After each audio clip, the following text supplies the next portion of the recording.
Henry, James, and Gordon were miserable. They had been shut up for several days for being naughty and longed to be let out again. At last, Sir Topham had arrived.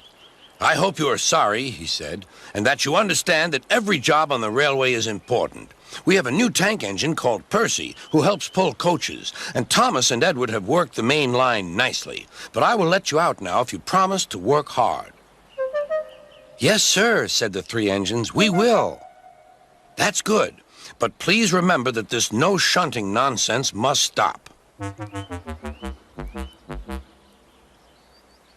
Sir Topham Hatt then told Percy, Edward, and Thomas that they could go and play on the branch line for a few days. And they ran off happily to find Annie and Clarabelle at the junction. The two coaches were very pleased to see Thomas again. Edward and Percy played with the freight cars. "Stop, stop, stop," screamed the cars as they were pushed into their proper sidings. But the two engines laughed and went on shunting till the cars were tidily arranged.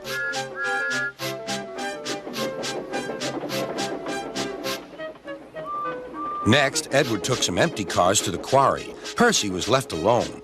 He didn't mind that a bit. He liked watching trains and being cheeky to the other engines. "Hurry, hurry, hurry," he would call, and they got very cross.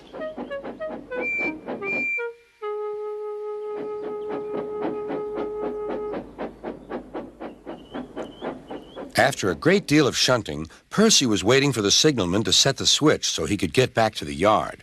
Percy was being rather careless and not paying attention.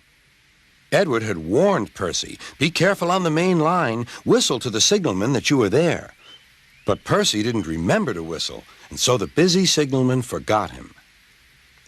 Percy waited and waited. The switch was still against him, so he couldn't move. Then he looked along the main line. "Beep, beep!" He whistled in horror, for rushing straight toward him was Gordon with the express. "Oh!" groaned Gordon. "Get out of my way!"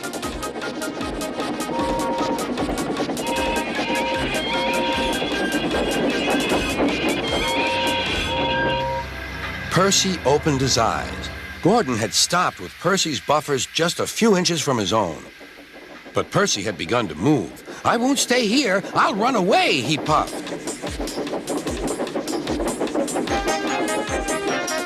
He went straight through Edward's station and was so frightened that he ran right up Gordon's hill without stopping.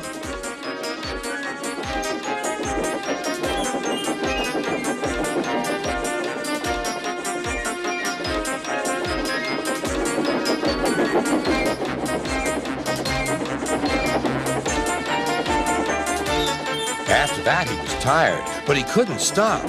He had no driver to shut off steam and apply the brakes. "I want to stop! I want to stop!" he puffed. The man in the signal box saw Percy was in trouble, so he kindly set the switch. Percy puffed wearily onto a nice empty siding, ending in a big bank of earth. He was too tired now to care where he went. "I want to stop! I want to stop!" "I have stopped," he puffed thankfully. "Never mind, Percy," said the workmen as they dug him out. "You shall have a drink and some coal, and then you'll feel better." Presently, Gordon arrived. "Well done, Percy. You started so quickly that you stopped a nasty accident." "I'm sorry I was cheeky," said Percy. "You were clever to stop," replied Gordon. Then Gordon helped pull Percy out from the bank. The two engines are now good friends, but Percy is always most careful when he goes out on the main line.